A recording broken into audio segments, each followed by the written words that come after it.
A pair of ruby slippers just sold for $28 million. Yet almost no one knows who owns them or where they are kept. Hollywood's most iconic props are no longer collectibles.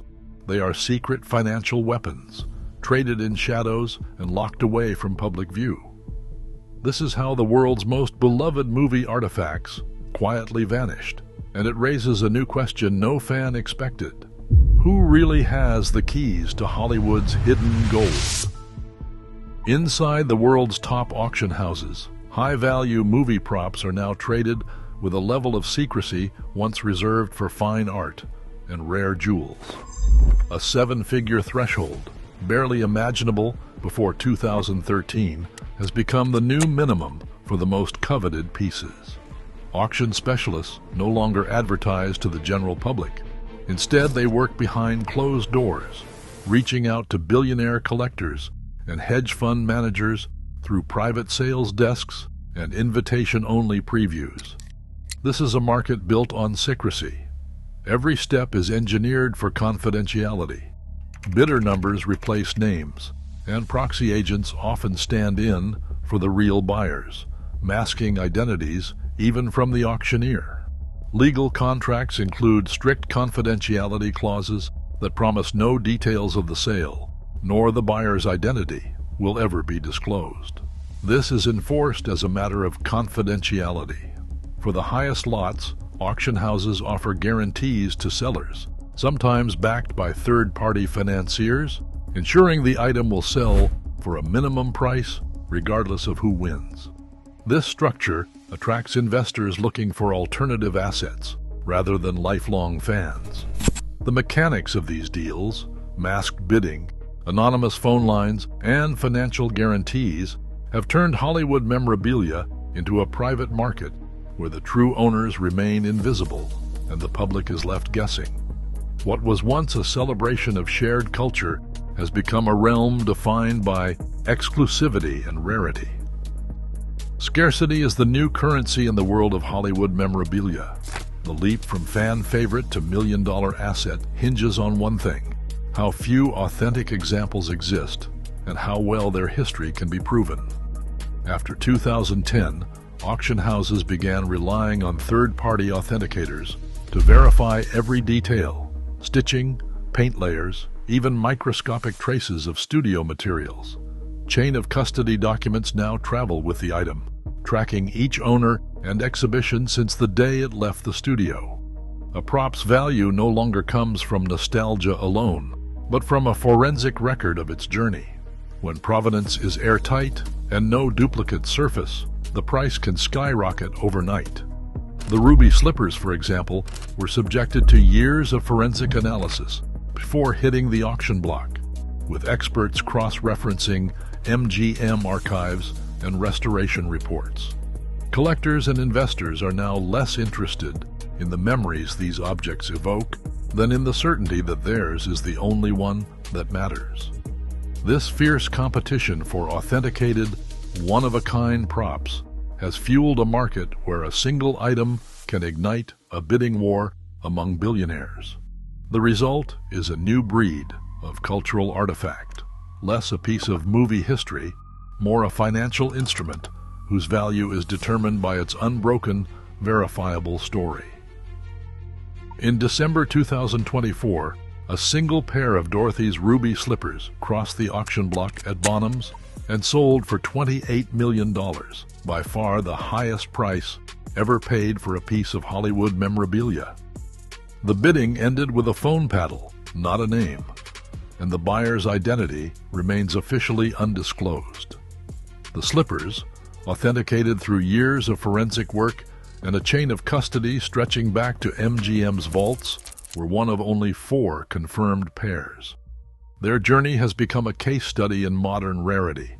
Sequins matched to original studio patterns, restoration records scrutinized, and every previous sale documented down to the last exhibit tag. Yet, after the gavel fell, the slippers vanished from public view. No museum loans, no announcements, no confirmed location. Provenance experts describe a new reality. These shoes spend more time in private vaults than on display. The myth that such icons are bought for public enjoyment has faded. Instead, they exist as trophies of exclusivity, locked away, their value driven not by nostalgia, but by the relentless pursuit of what cannot be seen or touched by anyone else.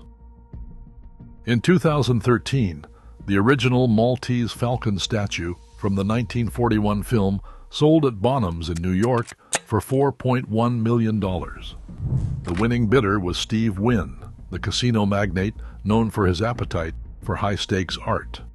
After the sale, the statuette, once a fixture of public exhibitions and film retrospectives, was quietly withdrawn from view. No museum loans, no press tours, not even a curated display in Wynn's Las Vegas resorts. Instead, the Falcon became a private trophy, its whereabouts known only to a select circle. For decades, the prop stood as a symbol of cinematic obsession, a MacGuffin that drove characters to madness in pursuit of a prize they could never truly possess. Now that same object sits in the hands of a single owner, its meaning inverted. The public's fascination has been replaced by one man's satisfaction. The irony is hard to miss. A prop that once embodied the dangers of coveting the unattainable has itself become the ultimate object of possession, largely invisible. Its story paused in private silence. Marilyn Monroe's Happy Birthday, Mr. President dress, auctioned for $4.8 million, now sits under the stewardship of Ripley's Believe It or Not. Unlike the props locked away in private hands, Ripley's made the dress a centerpiece, displayed for the public, woven into their brand as a spectacle of American history. That access, though, sparked its own debate. When Ripley's lent the dress to Kim Kardashian for the 2022 Met Gala, conservation experts raised alarms. Reports of missing crystals and fabric stretching prompted questions about whether public exposure serves preservation or puts irreplaceable artifacts at risk. Ripley's curators defended their decision, insisting the dress was unharmed and that sharing it with a new generation outweighed the dangers.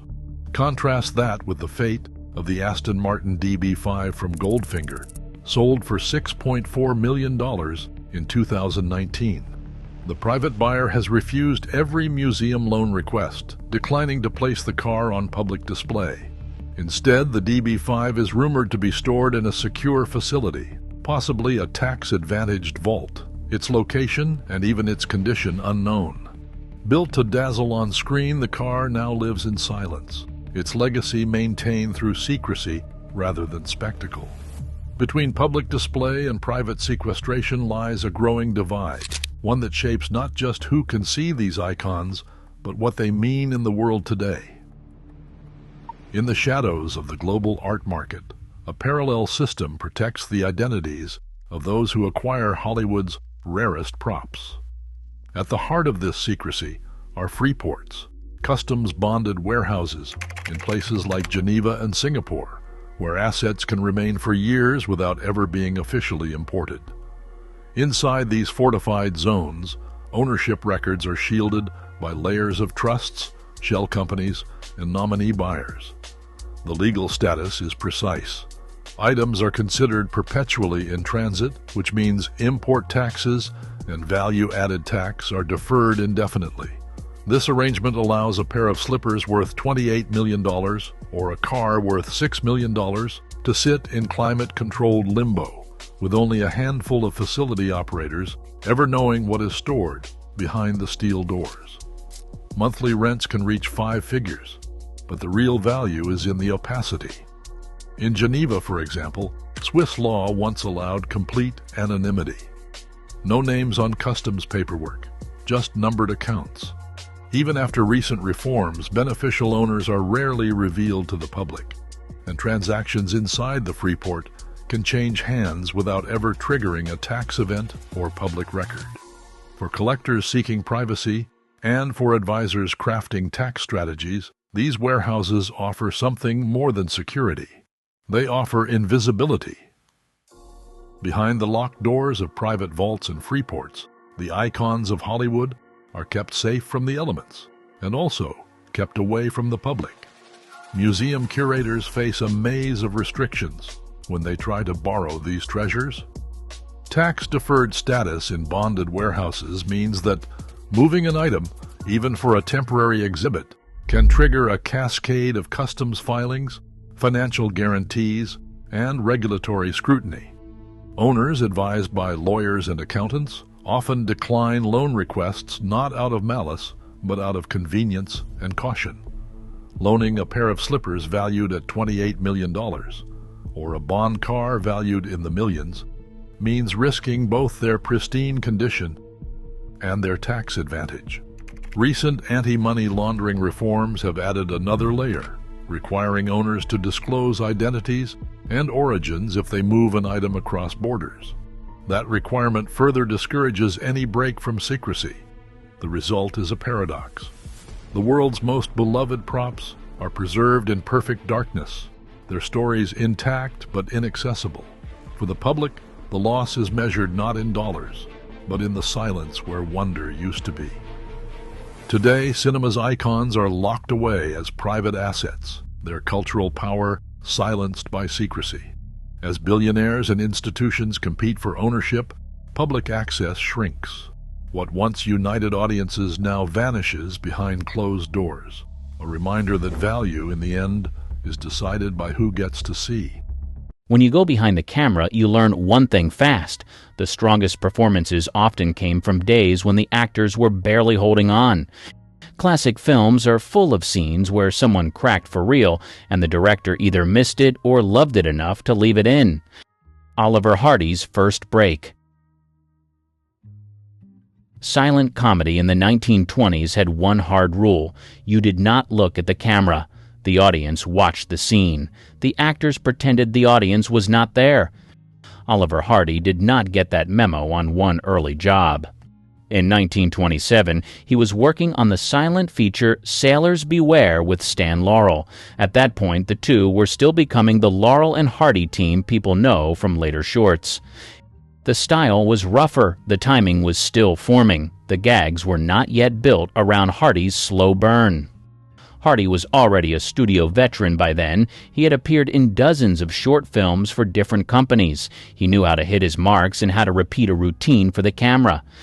What he did not have yet was a clear on-screen persona that belonged only to him. On set, one gag called for him to get hit in the face with water. That part was planned. What was not planned was how hard it would hit him or how much it would throw him off.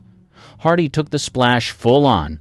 For a split second, he forgot he was supposed to stay in character as the fussy heavy in the story. Instead, he did what a normal person might do when something goes wrong on the job. He turned his head, stared straight into the lens, and fussed with his tie in real embarrassment. There was no big written reaction, no director's note that said, "Now look at the audience." It was just Hardy, wet, annoyed, and looking to someone, anyone, for help. People in the cutting room noticed. The director and editors saw that the brief stare landed harder than some of the broad slapstick around it. That natural look to camera made the audience feel like a partner in the joke, not a distant watcher. It also made Hardy feel less like a stock villain and more like a put-upon worker who could not catch a break. The move stuck. On later pictures, when a scene collapsed into chaos around him, Hardy could reach for that same quick glance and tie fuss. Lucille Ball's shower chaos. The trouble did not start with a joke, it started with plumbing. On The Lucy Show, the writers planned a simple setup. Lucy and her friend Viv decide they can save money by installing a shower themselves. It is classic TV logic. Two neighbors, one cheap plan. What could go wrong? The set team built a working stall so the camera could catch real water. Pipes ran behind the fake bathroom walls. A tank fed the spray from above. The idea was safe. The water would rise a little, then drain out through a hidden outlet. Lucille Ball trusted the crew. She always pushed hard, but also expected everyone to know their marks and limits.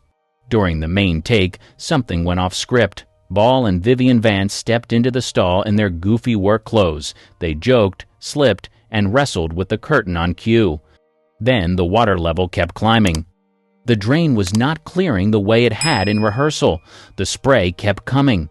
The floor of the stall turned into a moving pool around their legs. Ball's timing stayed sharp for a moment. She tried to keep hitting lines while she felt for the drain with her foot. You can see the shift if you watch the scene closely. Her face moves from play-acting shock to real concern. She grabs for Vance, braces against the wall, and starts shouting in a tone that feels much less like Lucy Ricardo and much more like Lucille, the boss on set. The crew realized they had to let the scene run. Cutting meant draining and resetting the entire rig, so cameras kept rolling while Ball scrambled to stay balanced and keep her head clear of the rising splash. Vance helped steady her and covered with ad-lib lines, trying to keep some shape in the chaos. In the edit, the production team did not trim around the panic. They leaned into the mess. The final cut shows the water swirling higher than a normal sitcom would risk, and two stars fighting real problems in a fake bathroom. The Doctor's Christmas Glitch. Christmas Day, 1965. The BBC put out a new episode of Doctor Who called The Feast of Stephen. It was part of a longer story, but this one went out only in the United Kingdom as a light holiday break. The show was still young. The Doctor was still William Hartnell, sharp, fussy, and very serious about keeping the story real for children watching at home. This episode was already odd. The Doctor and his companions bounced through a police station, a silent film studio, and a string of comic scenes. It felt more like a sketch special than a normal sci-fi chapter. Still, the basic rule held: the Doctor talked to his friends, not to you on the sofa. Near the end, that rule vanished. In the script, someone slipped in a short greeting. After the final bit of dialogue, Hartnell was told to turn to the camera and speak directly to the viewers. When the moment came, he looked straight down the lens and said, "And incidentally, a happy Christmas to all of you at home. No alien threat, no time machine talk." Just a grandfatherly host breaking character and breaking the fourth wall in one clean line. People in the studio knew how strange it was. The rest of the cast laughed, both in rehearsal and in recording. They had never seen Hartnell do that on this show. He was known for fluffs, but not for turning to the audience on purpose. This was different. It landed somewhere between a stage curtain call and a private wink to every kid in front of a black and white set. The episode itself did not survive in the archive. The BBC wiped the tape later, as it did with many programs from that era. When the dentist lost his patient. Harvey Korman was not supposed to laugh. That was the whole point. He played the straight man on the Carol Burnett show, the stern face in the middle of the weekly storm. Tim Conway's job was to cause trouble. Korman's job was to hold it together. In 1969, the writers set up a simple sketch. Conway would play a nervous new dentist. Korman would be the unlucky patient in the chair.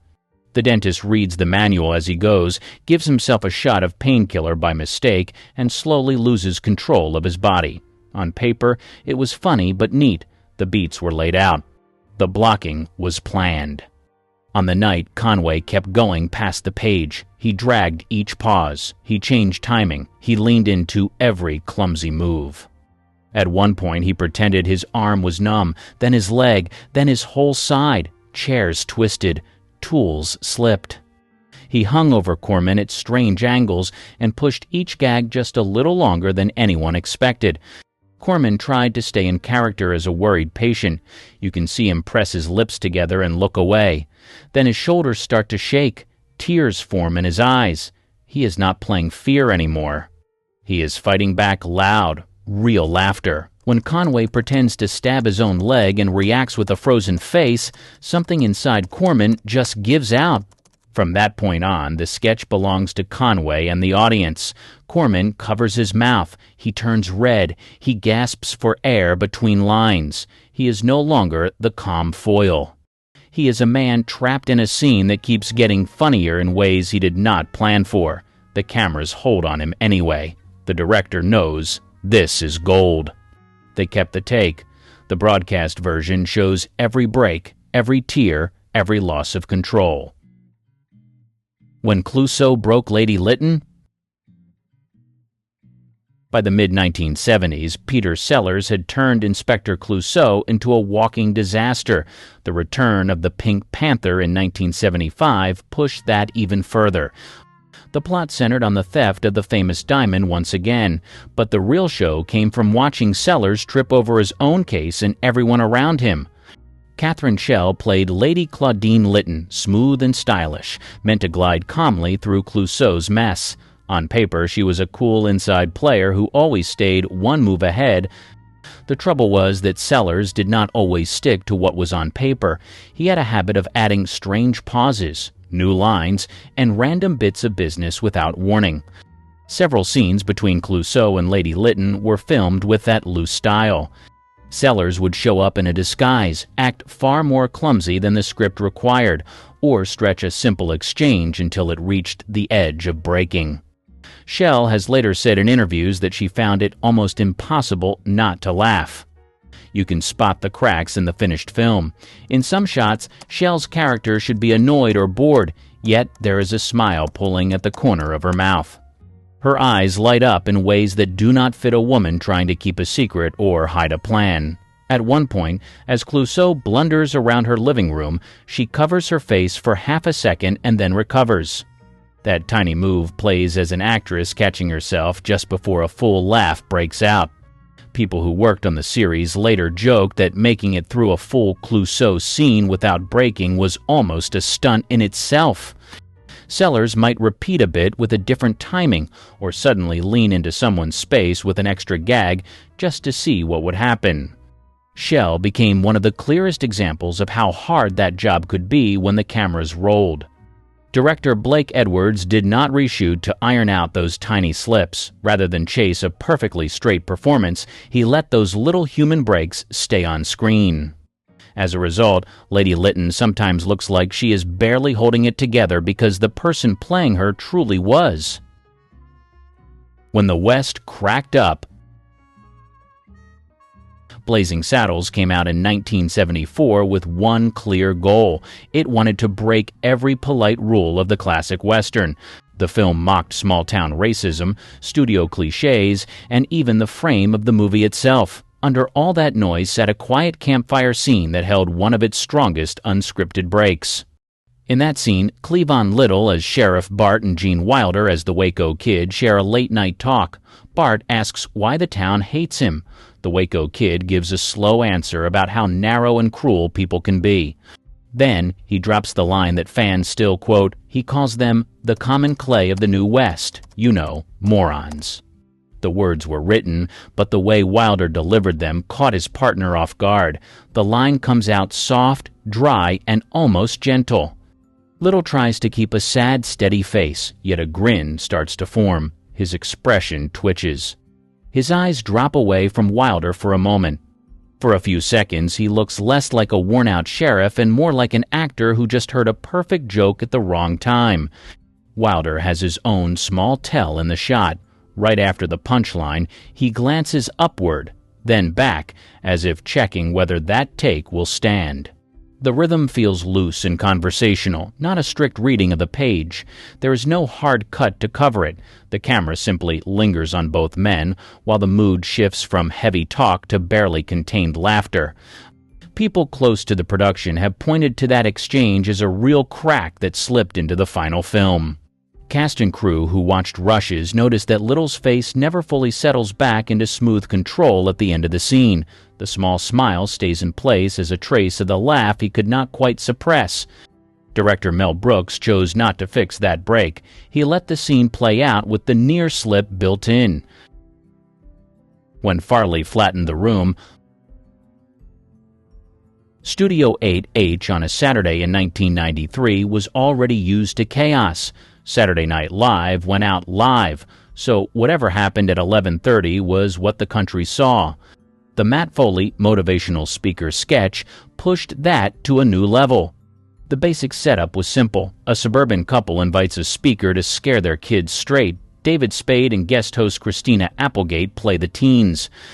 Chris Farley storms in as Matt Foley, loud, sweating, and full of bad advice about living in a van down by the river. That was the plan on paper. Farley had done the character on stage before, so he knew where to push. During the week, he had already knocked Spade over in rehearsal. The crew knew the table would give way. What they did not know was how hard Farley would go once the red light was on. During the live show, he leaned harder into every move. He hiked his pants higher. He shouted closer to Spade's face. He stumbled across the set with wild, heavy steps. The energy kept rising. Nothing about his entrance felt safe or tidy. The turning point came when he fell through the coffee table. The breakaway prop was meant to snap, but the way he landed shook the whole living room set. Applegate covers her mouth right away. Spade drops his gaze to the floor. Both are trying not to lose it on live television. From that moment on, they are hanging on by a thread. Spade bites his lip and stares into the middle distance whenever Farley gets close. Applegate bends forward and hides her face in her hands. Their shoulders move with silent laughter between lines. These are not scripted reactions from bored teens. They are two actors whose friend has just blown up the scene in front of millions of viewers. The cameras do not cut away to save them. The control room lets the scene breathe because the response in the studio is huge. Every small crack stays in the broadcast. You can watch Spade's mouth twitch each time Farley leans in for another rant. You can see Applegate's eyes shine with tears that have nothing to do with the story. The sketch ends with Farley still pacing, still yelling, and his co-stars barely holding on while the crowd roars. When suspects could not behave. Years later, a crime thriller produced one of the most famous coursing fits in film. The Usual Suspects, released in 1995, was supposed to be sharp and serious, built around a dark mystery. On set, one key scene refused to play straight. The police lineup early in the film brings 5 suspects into a row. They are told to repeat a line, then wait while the officers watch. The script called for a tense lineup, a first look at the crew who might pull off a major heist. Director Bryan Singer wanted a clean, quiet read of the scene. He did not get it. Benicio del Toro kept breaking the run with noisy gas. The rest of the cast, already tired from long hours, lost control. Kevin Spacey, Gabriel Byrne, Stephen Baldwin, and Kevin Pollak all started to laugh during take after take. Each time, they tried to reset, step to the line, and stare ahead as seasoned criminals. Each time, another sound went off and another face cracked. After several failed attempts, the mood in the room shifted. The officers in the background, extras, crew by the camera, and even Singer himself started to laugh between takes. Pollak later talked about how the set turned into a contest between the director's patience and Del Toro's refusal to behave. Christopher McQuarrie, who wrote the script, later said that the scene ended up showing real bonding in the group in a way he had not planned. In the editing room, those messy takes proved more useful than the few straight ones.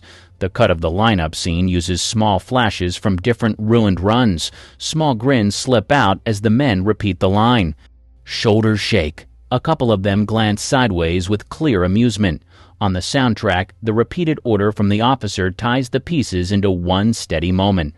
The actors later retold the story in interviews, often laughing again as they described the lineup chaos on that set. When cowbell broke the band. The year 2000 gave SNL one of its most replayed train wrecks. The More Cowbell sketch was meant to be simple, a fake studio session, a classic rock song, a producer who wants one strange sound louder. Will Ferrell played the cowbell player in Blue Oyster Cult. He wore tight jeans and a tiny cropped shirt that showed his stomach. Christopher Walken played producer Bruce Dickinson. The rest of the band lined up behind them, ready to act like serious musicians cutting Don't Fear the Reaper. On paper, the joke was clean. Walken asks for more cowbell. Ferrell hits harder. The band looks annoyed. They reset and do it again. But Ferrell did not treat it like a neat small gag.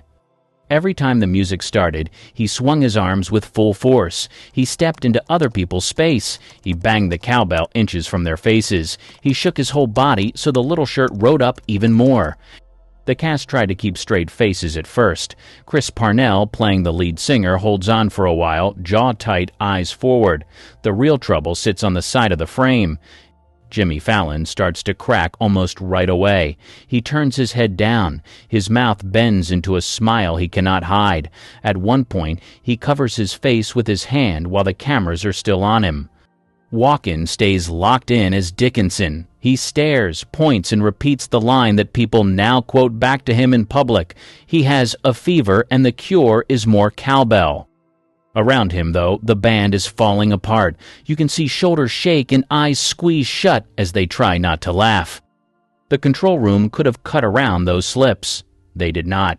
The version that aired keeps the worst breaks, including Fallon's full-body laugh when Farrell leans in front of him with another wild swing. Banana Beat on Daily Show. Comedy Central in 2003 did not look like a place for food props. The Daily Show sold itself as fake news with a real straight face. Jon Stewart sat at the desk. Correspondents played field reporters. The jokes landed, but the form stayed tight.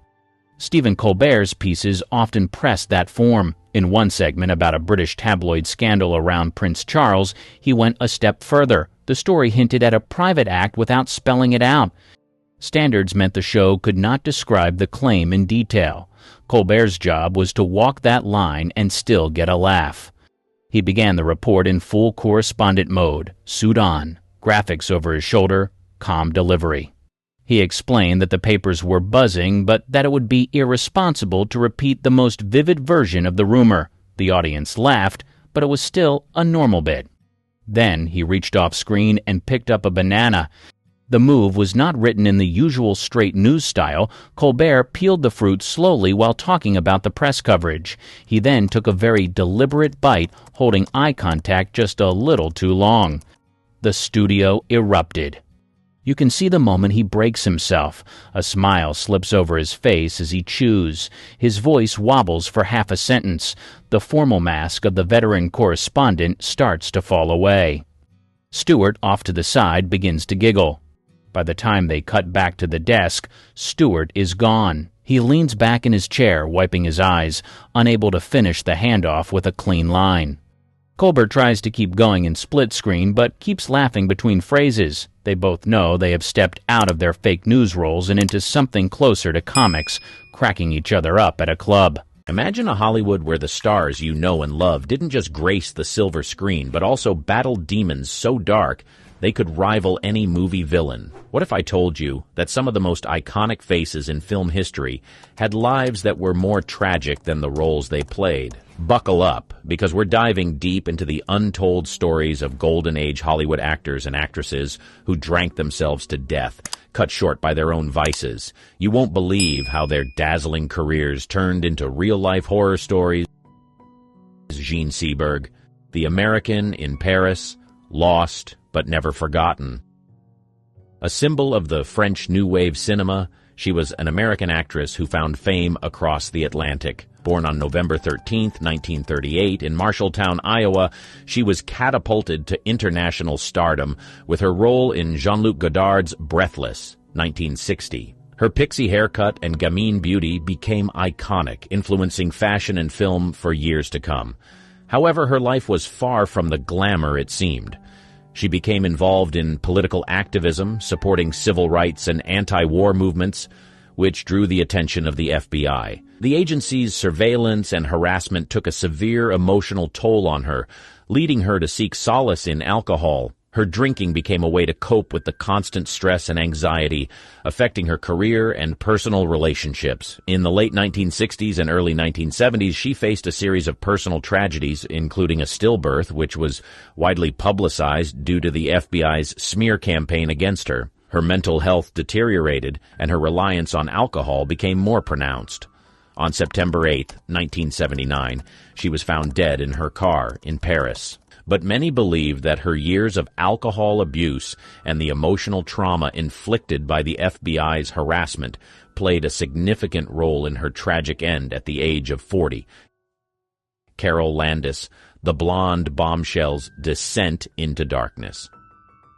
A stunning beauty with a vivacious personality, she was dubbed the Ping Girl and the Chest of the Future for her voluptuous figure. Born Frances Lillian Mary Ridsty on January 1, 1919, In Fairchild, Wisconsin, she changed her name to Carol Landis to reinvent herself for Hollywood. She gained fame for her role in 1 Million BC, 1940, where her scantily clad appearance made her an instant sex symbol. Despite her on-screen allure, her personal life was marred by failed marriages and tumultuous love affairs, including a highly publicized relationship with actor Rex Harrison. The constant media attention and the pressure to maintain her image led her to seek escape in alcohol. Her drinking escalated over time, affecting her ability to land quality roles and further straining her personal relationships. By the late 1940s, her career had stalled, and she found herself relegated to B-movies. Her emotional state worsened, exacerbated by her heavy drinking and a series of personal setbacks, including her failing relationship with Harrison. On July 5, 1948, she was found dead in her home in Beverly Hills. While alcohol was not the direct cause, her years of alcohol abuse had contributed to her emotional instability, culminating in her tragic death at the age of 29. Dorothy Dandridge, the barrier-breaking beauty with a broken heart. A groundbreaking African-American actress and singer, she was the first black woman to be nominated for an Academy Award for Best Actress for her role in Carmen Jones, 1954. Born on November 9, 1922, in Cleveland, Ohio, she began her career as a child performer and later transitioned to film, breaking racial barriers in Hollywood. Her success, however, came at a high emotional cost. She faced systemic racism and was often typecast in stereotypical roles, limiting her career opportunities. Her personal life was equally challenging, marked by a troubled marriage to restaurateur Jack Dennison and the birth of a daughter with special needs. The weight of these struggles led her to seek comfort in alcohol, which soon turned into a dependency. By the early 1960s, her career had declined, and she was plagued by financial difficulties. Her drinking worsened, affecting her physical health and emotional well-being. On September 8, 1965, she was found dead in her West Hollywood apartment. The official cause of death was a drug overdose, but her chronic alcohol abuse had undoubtedly played a role in her deteriorating health and tragic demise at the age of 42. Thelma Todd, the ice cream blonde who melted too soon. Nicknamed the Ice Cream Blonde for her platinum locks and creamy complexion, she was a comedic actress who lit up the screens in the late 1920s and early 1930s. Born on July 29, 1906, in Lawrence, Massachusetts, she gained fame for her roles in Hal Roach comedies, often starring alongside comedy legends like Laurel and Hardy. Her life, however, was far from comedic. She faced immense pressure to maintain her image as a glamorous starlet, which led her to seek solace in alcohol. Her drinking became a coping mechanism for the stress and loneliness that came with fame, affecting her personal relationships and career choices. In December 1935, her life took a tragic turn. She was found dead in her car, parked inside the garage of her lover Roland West's ex-wife, Jewel Carmen. The official cause of death was carbon monoxide poisoning. However, rumors swirled about possible foul play, fueled by her tumultuous love life and alleged ties to organized crime.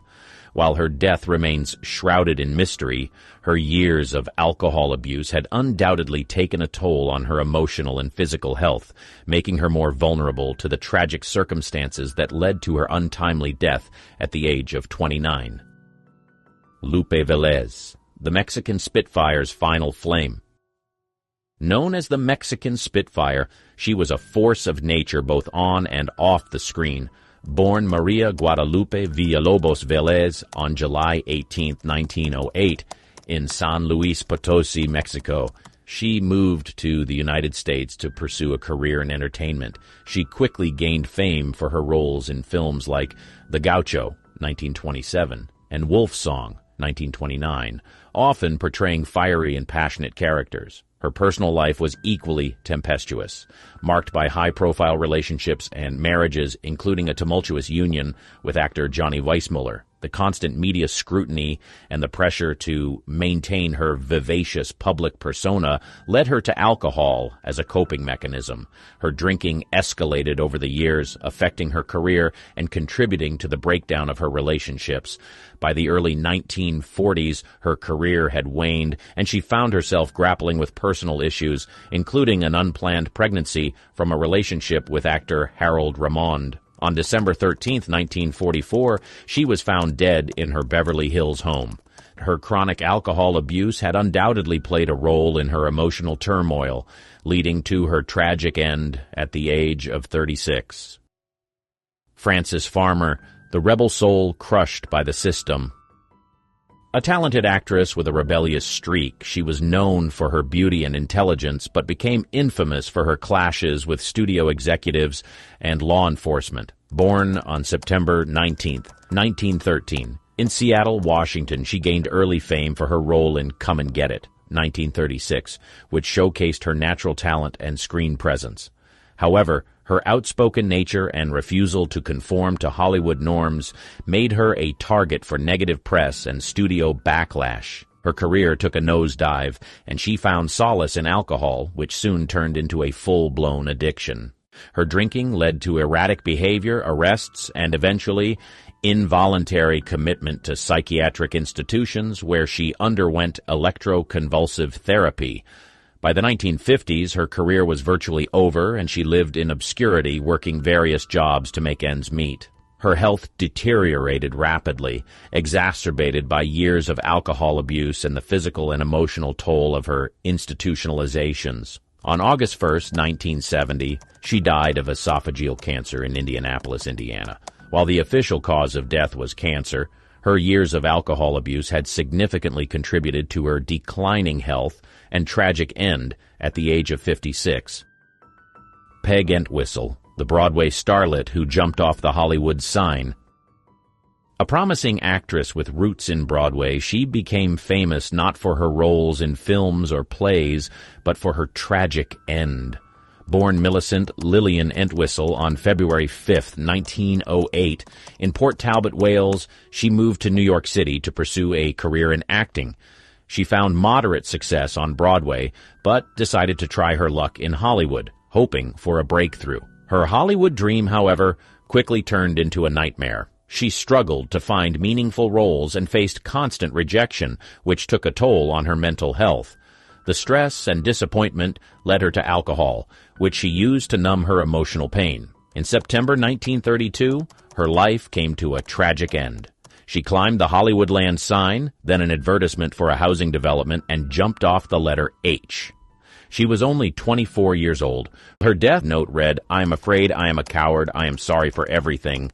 While her death was attributed to her mental health struggles, her alcohol abuse was a significant factor that exacerbated her emotional instability. Her story remains one of the most haunting tales of Hollywood, a stark reminder of the dark side of fame and the devastating impact it can have on young lives. Virginia Rappe, the silent film actress whose death shook Hollywood. A rising star in the silent film era, she was poised for greatness but met an untimely and controversial end. Born on July 7, 1895 in Chicago, Illinois, she moved to San Francisco as a young woman to pursue a career in modeling and acting.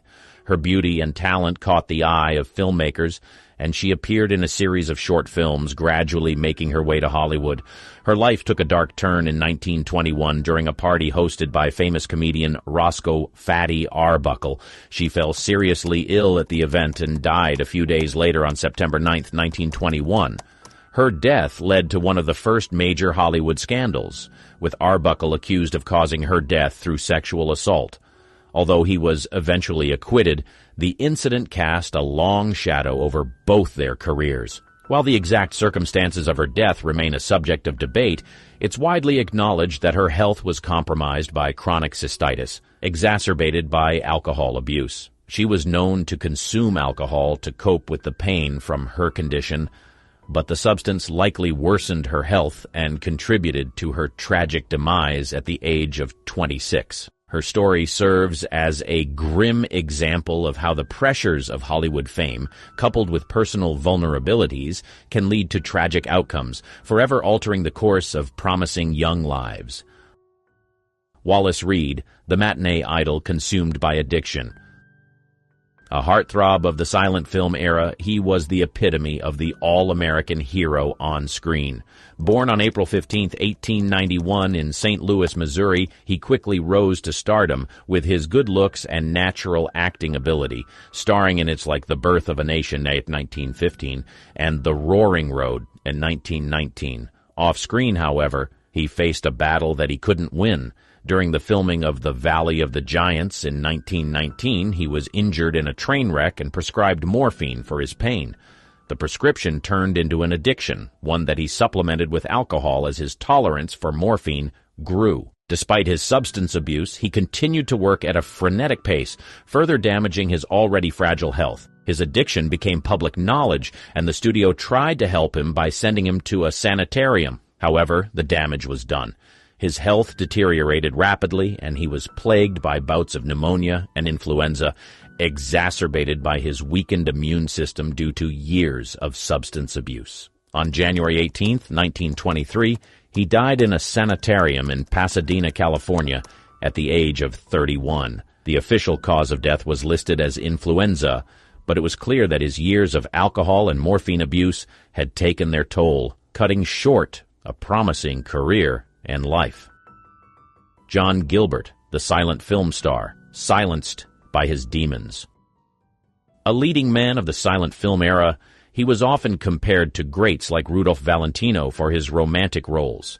Born John Cecil Pringle on July 10, 1897, in Logan, Utah, he gained fame for his collaborations with actress Greta Garbo in films like Flesh and the Devil, 1926, and Love, 1927. However, the advent of talkies proved to be his downfall. His voice didn't transition well to the new medium, and his career began to decline. This professional setback led him to seek solace in alcohol, which soon turned into a full-blown addiction. His drinking affected his ability to work, leading to fewer roles and a tarnished reputation. His personal life was equally tumultuous.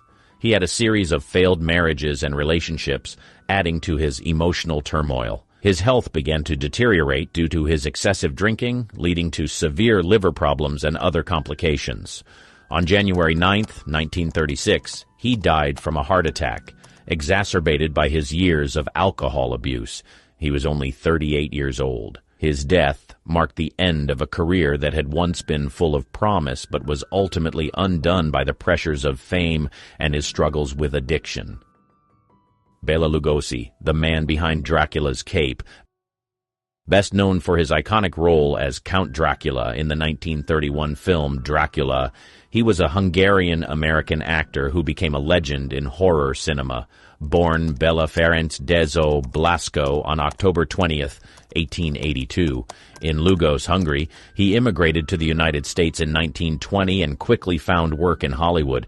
His portrayal of Dracula made him an instant star, but it also typecast him in horror roles, limiting his career opportunities.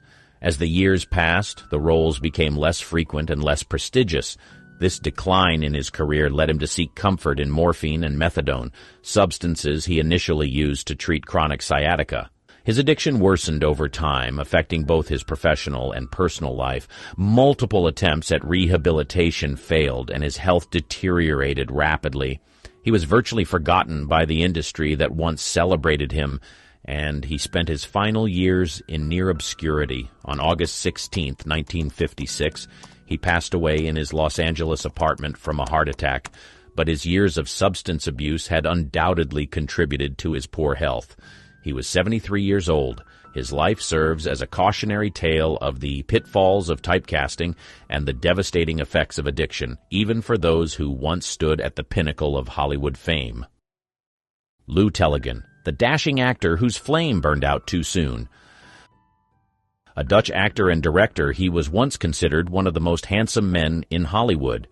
Born on November 26, 1881, in Sint-Edenrode, Netherlands, he moved to the United States and quickly became a sensation. starring in films like The Explorer, 1915, and The Victoria Cross, 1916. His good looks and charm couldn't protect him from the pitfalls of fame. The pressure to maintain his image and the competition for roles in a rapidly changing industry led him to seek comfort in alcohol. His drinking escalated into a serious problem, affecting both his career and personal life. His marriage to opera singer Geraldine Farrar ended in divorce, adding another layer of emotional distress. His career began to wane and roles became increasingly scarce. Financial difficulties followed, plunging him into a state of despair, a tragic end to a life that had once been filled with promise.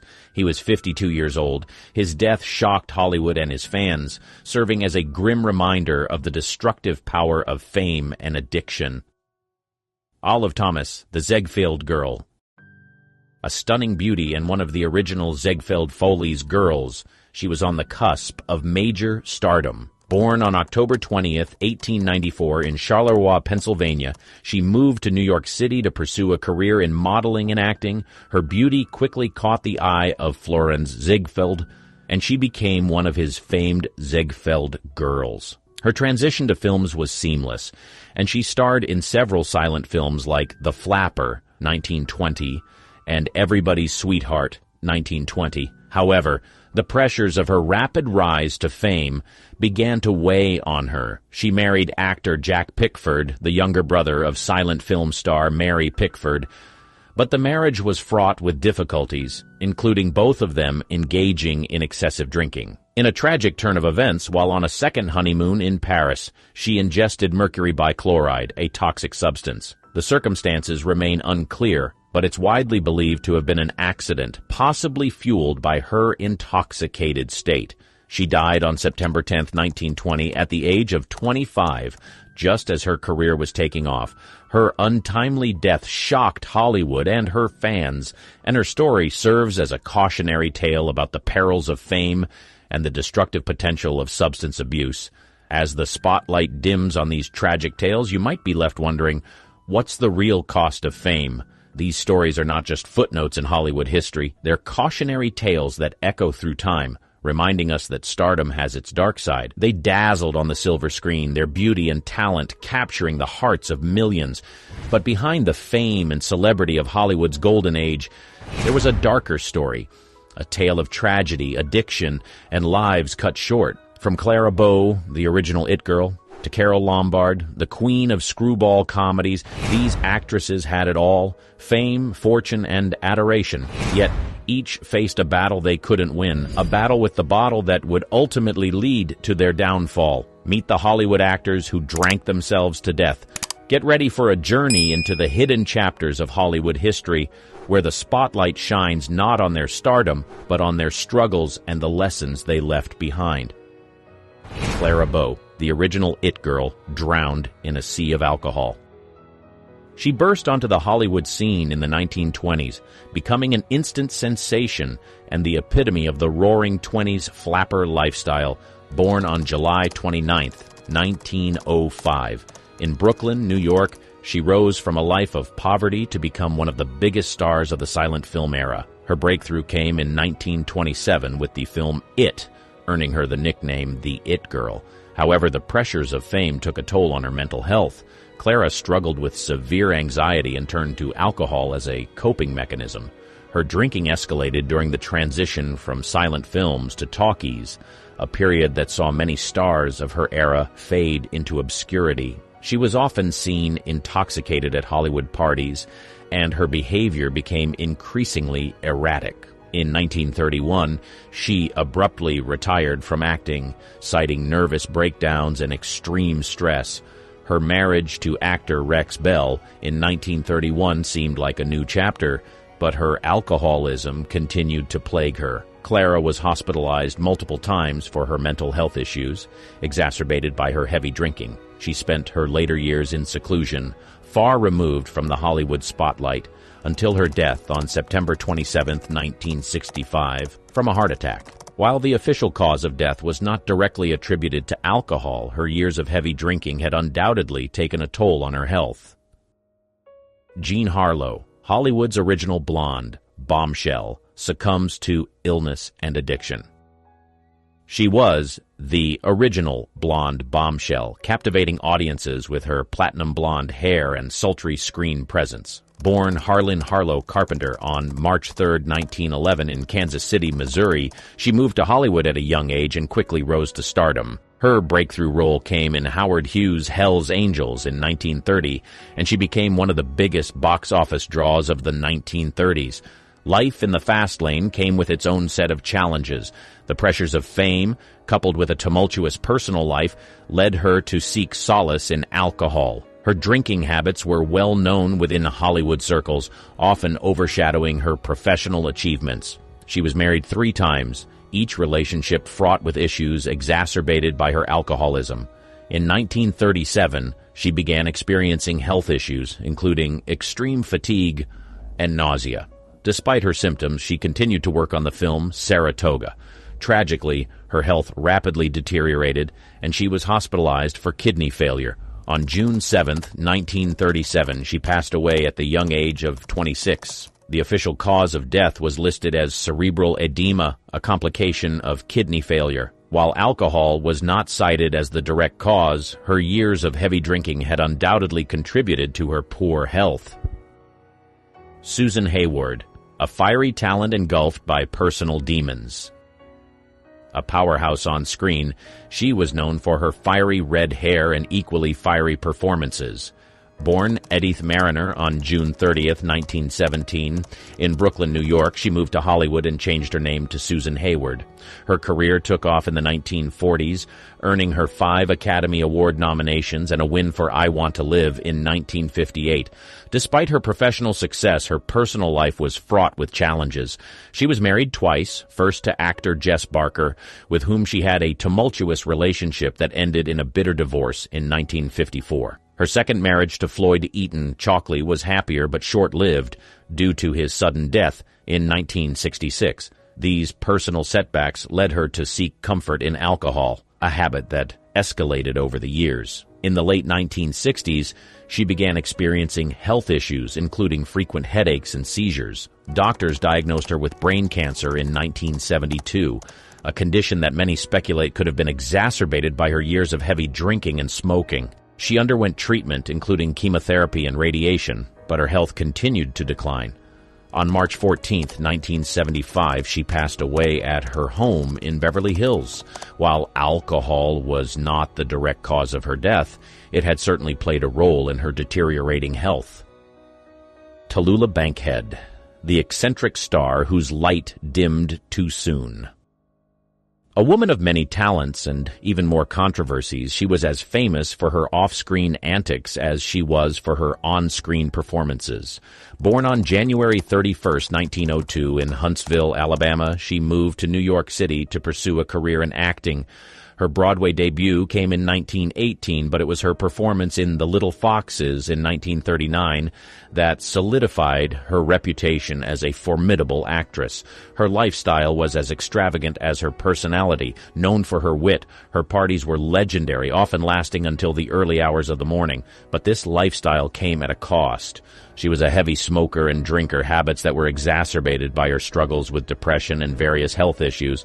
Her drinking became so problematic that it began to interfere with her work. She often showed up on set intoxicated, leading to tensions with directors and co-stars.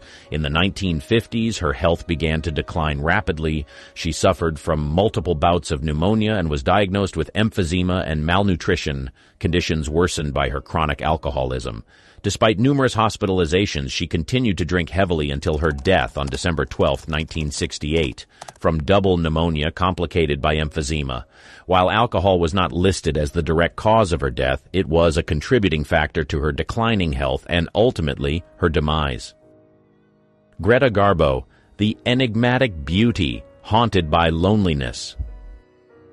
A symbol of mystery and allure, Her face graced the screens of both silent films and talkies, leaving an indelible mark on Hollywood history. Born Greta Lovisa Gustafsson on September 18, 1905, in Stockholm, Sweden, she moved to the United States in the early 1920s and quickly rose to stardom. Her roles in films like Anna Karenina, 1935, and Camille at 1936 earned her critical acclaim and solidified her status as one of the greatest actresses of her time.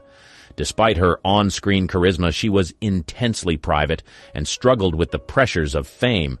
This led her to seek solace in alcohol, a habit that became more pronounced as she aged. Her drinking was a well-guarded secret, but those close to her knew that it was a coping mechanism for her increasing reclusiveness and bouts of depression. In 1941, at the age of 36, she retired from acting and led an increasingly secluded life. Her health began to deteriorate in the 1980s, exacerbated by years of heavy drinking. She suffered from kidney disease and other ailments, leading to her hospitalization on several occasions. On April 15, 1990, she passed away from pneumonia and renal failure. While alcohol was not cited as the direct cause of her death, her years of heavy drinking had undoubtedly contributed to her declining health. Dorothy Dandridge, the trailblazer whose flame burned out too soon. A groundbreaking figure in Hollywood, she broke racial barriers and became the first African-American actress to be nominated for an Academy Award for Best Actress for her role in Carmen Jones, 1954. Born on November 9, 1922, in Cleveland, Ohio, she started her career as a nightclub singer before transitioning to film. Her beauty and talent quickly caught the attention of Hollywood producers, but her roles were often limited due to the racial prejudices of the time. The limitations imposed on her career took a toll on her mental well-being. She faced financial difficulties and was often typecast in roles that did not do justice to her talent. To cope with the stress and disappointment, she turned to alcohol, a habit that spiraled into addiction. Her drinking affected her professional relationships, leading to fewer job offers and increasing financial strain. Her personal life was equally tumultuous. She was married twice, first to dancer Harold Nicholas and then to Jack Dennison, both marriages ending in divorce and leaving her emotionally and financially drained. On September 8, 1965, she was found dead in her West Hollywood apartment. The cause of death was ruled as an accidental overdose of antidepressants, but her chronic alcoholism was a contributing factor to her untimely demise at the age of 42. Jen Eagles, a meteoric rise cut short by addiction. A star whose light shone brightly but briefly, she was one of the most promising talents of the late 1920s. Born Eugenia Eagles on June 26, 1890, in Kansas City, Missouri, she began her career in vaudeville before transitioning to Broadway. Her performance in the play Rain in 1922 catapulted her to stardom, and she soon made her way to Hollywood. Her success, however, came with its own set of challenges. The pressure to maintain her newfound fame and the grueling work schedule led her to seek relief in alcohol and drugs. Her addiction became so severe that it started affecting her work. She was often late to set and sometimes unable to perform. Despite her obvious talent, her unreliability made her a risky investment for producers. Her personal life was equally chaotic. She was married twice, first to actor Edward Harris Coy and then to Morris Dubinsky, both relationships marred by her increasing dependency on alcohol and narcotics. Her health began to deteriorate rapidly, and she was frequently hospitalized for what was then termed nervous disorders, a euphemism for her addiction issues. On October 3, 1929, she died suddenly at the age of 39. The official cause of death was listed as alcoholic psychosis, a term used to describe severe mental conditions arising from chronic alcohol abuse. Her death served as a cautionary tale for the entertainment industry, highlighting the dangers of addiction amidst the glamour and glitz of Hollywood fame. Thelma Todd, the comedy queen's mysterious end.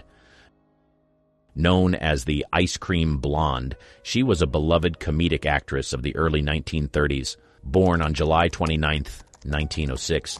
In Lawrence, Massachusetts, she quickly rose to fame with her roles in Hal Roach comedies, often starring alongside comedy legends like Laurel and Hardy. Her beauty and comedic timing made her a popular figure in Hollywood, but behind the laughter lay a life filled with challenges. The constant pressure to maintain her image and the demands of her career led her to seek comfort in alcohol. Her drinking was an open secret in Hollywood, often discussed in hushed tones but rarely addressed publicly. She was also involved in a series of tumultuous relationships, most notably with film director Roland West, which added to her emotional stress. On the morning of December 16, 1935, she was found dead in her car inside the garage of her lover, Roland West. The official cause of death was carbon monoxide poisoning, but the circumstances surrounding her death remain a subject of speculation and controversy to this day.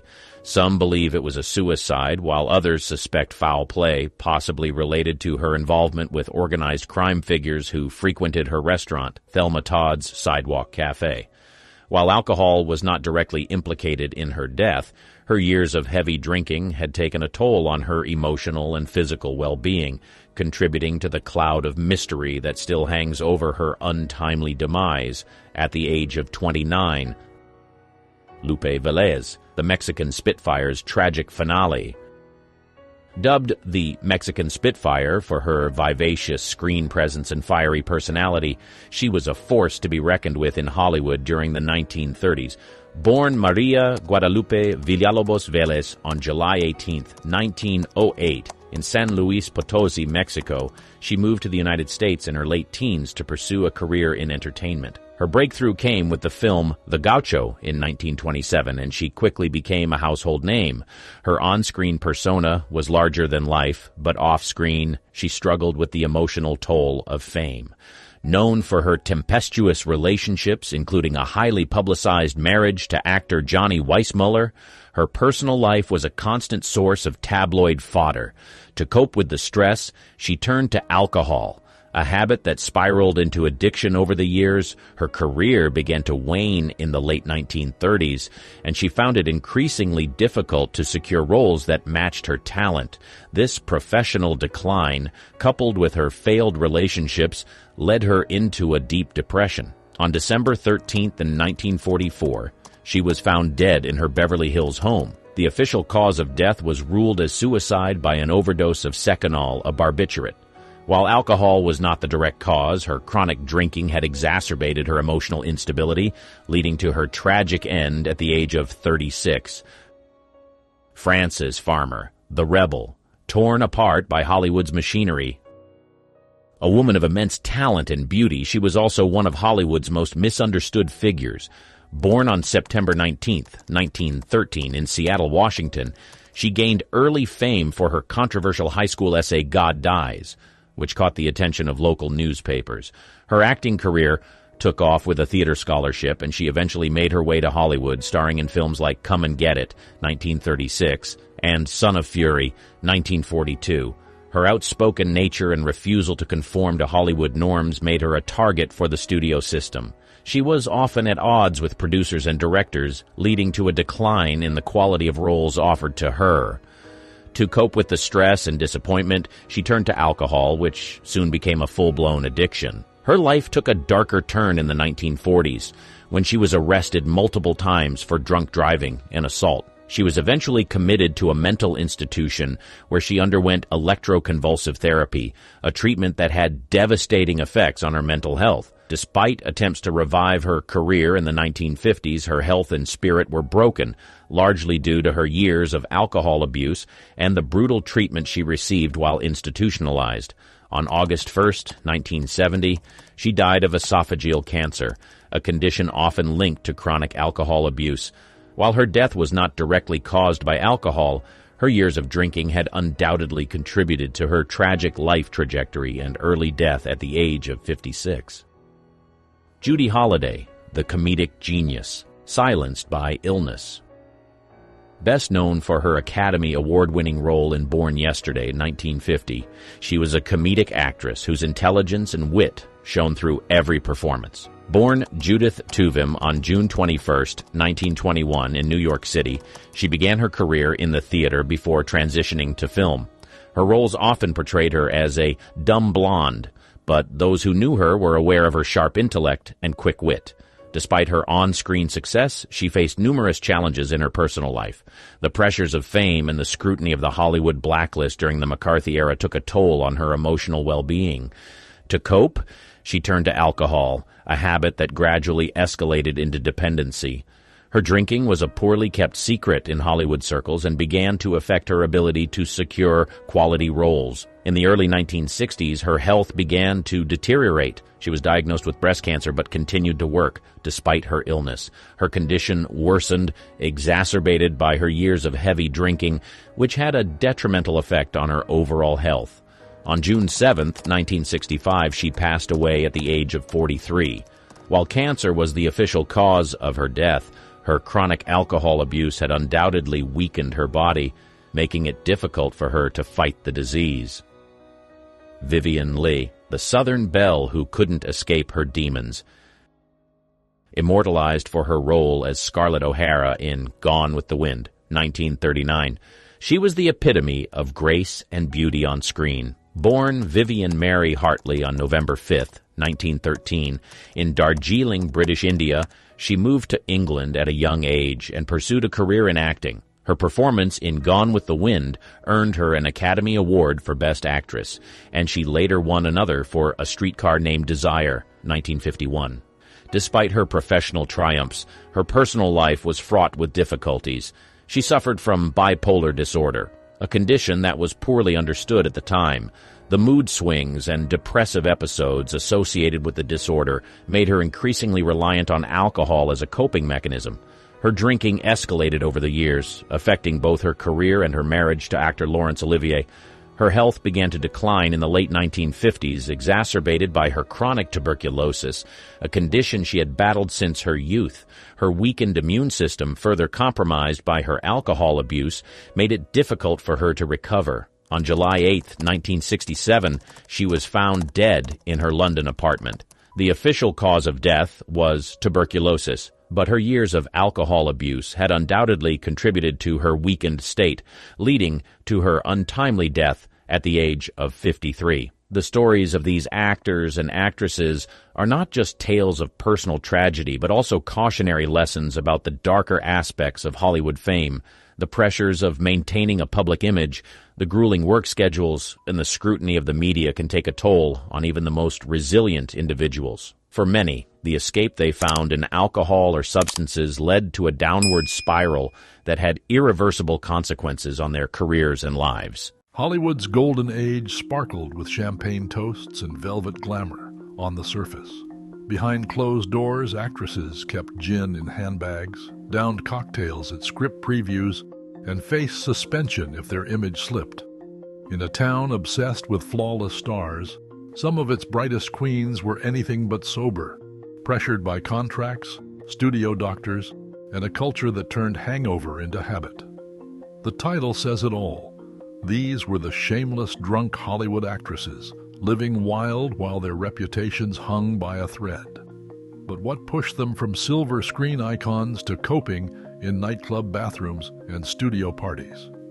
Here's where the real story begins. In the heart of Hollywood's golden era, drinking wasn't just tolerated.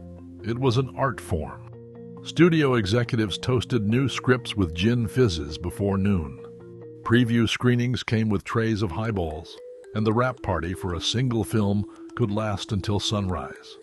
At Ciro's or the Mocambo, the champagne flowed fast enough to fill a swimming pool. Night after night, the same faces gathered in velvet booths, martinis in hand, trading stories and secrets. The real deals happened at the bar, not in the boardroom. For actresses, the party never really stopped. If you wanted to be seen, you went to the Trocadero, where the maitre d' kept a bottle chilled for every leading lady.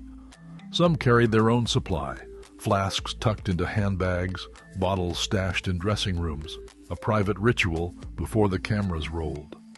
One columnist joked that the only thing more common than a compact in a starlet's purse was a tiny bottle of gin. On set, It was normal to see cocktails delivered on silver trays, especially during late-night shoots. The line between celebration and routine blurred until nobody could tell the difference. Wrap parties became legendary for their excess. Crews would rent out entire ballrooms, with whiskey and wine stacked behind the bandstand. It wasn't unusual for an actress to dance until dawn, only to show up at a 9 a.m. call, still in last night's dress. The studios played along, sending flowers and aspirin the next day, as long as the headlines stayed clean. Even the gossip columnists, paid in both tips and top-shelf bourbon, turned a blind eye to the worst of it. If someone ended up passed out in a powder room, it was just another night on the circuit. For every public toast, there was a private ritual. Champagne suppers in hotel suites, impromptu benders after award shows, midnight poker games, where the buy-in was a bottle of scotch. These weren't isolated incidents. They were the rhythm of the business. If you didn't join in, you risked being called difficult, or worse, boring. The party was as much a part of the job as memorizing lines. It built reputations and broke them, all while the city slept. In Hollywood, drinking wasn't just a vice. It was the price of admission. Studio contracts spelled out everything: weight, hair color, even who you could be seen with in public. Hidden in the fine print were the real threats: suspension clauses, morality rules, and a promise that any scandal could cost you your career. For actresses, the pressure to stay thin and charming was relentless. Diet pills in the morning, sleeping pills at night, and somewhere in between, a steady drip of cocktails to keep the nerves steady.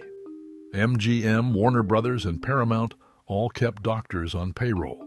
Their job wasn't just to treat the flu. They wrote prescriptions for amphetamines, barbiturates, and whatever else kept the cameras rolling. Expense accounts for these doctors ran high, and pharmacy logs from the 1940s and 50s list bulk orders of pills and alcohol-based tonics under studio use. If an actress gained 5 pounds, she got a warning. If she showed up late or looked tired, she got a visit from the studio doctor. The fix was almost always chemical. Studio memos from the era, when they surface, mention tonics and remedies as casually as lunch orders. Behind the scenes, managers sent notes to keep the talent working, even if it meant another round of injections or a bottle slipped into a dressing room. The cycle was clear: pills to wake up, pills to sleep, and a drink to smooth the edges. For some, that meant a flask hidden in a purse. For others, it was a nurse with a needle waiting off stage. The double standard was plain. Male stars could stumble out of a club and get a wink from the press. Women risked suspension or worse. Gossip columnists loved a fallen starlet, but the real damage came from inside the studio gates. One wrong move, and a contract could be torn up overnight. There are no records of studios rewriting the rules to forgive a drinking problem. Most just covered it up, or quietly sent the troublemakers home. The message was simple: play the part or pay the price. In Hollywood's golden age, the system didn't just enable the party, it handed out the invitations and sent the bill to the doctor. Tallulah Bankhead didn't just drink in Hollywood, she turned it into a performance. She arrived at parties with a gin bottle stashed in her handbag, waving it around like a calling card. On opening night, or at a studio gala, she'd top off her glass in full view of the press, daring anyone to say a word. If someone asked about her drinking, she'd laugh and say, "I'll come to work when I'm sober," which may not be this century. The line made the rounds in gossip columns. But it wasn't a joke to the directors who had to wrangle her onto the stage. During a live performance in New York, Bankhead famously tripped over a prop, landed flat on her back, and then, without missing a beat, raised her glass to the audience and toasted them from the floor. The crowd roared. She was notorious for missing cue lines, slurring her words, or wandering off stage mid-act. Still, producers kept hiring her. Her name on a marquee sold tickets, and her off-color stories sold even more. She made a habit of showing up to rehearsal in last night's clothes, sunglasses on, voice raw from cigarettes and gin.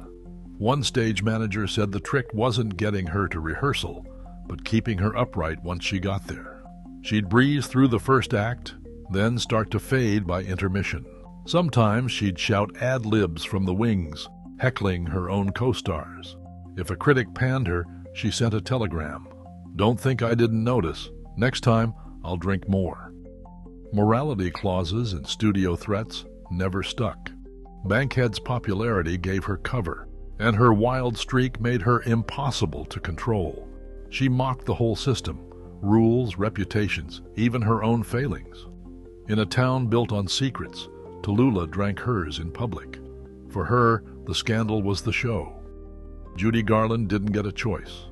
At 13, MGM doctors handed her amphetamines to wake up, barbiturates to sleep, and a diet so strict she wrote in her diary, "I'm always hungry, always tired."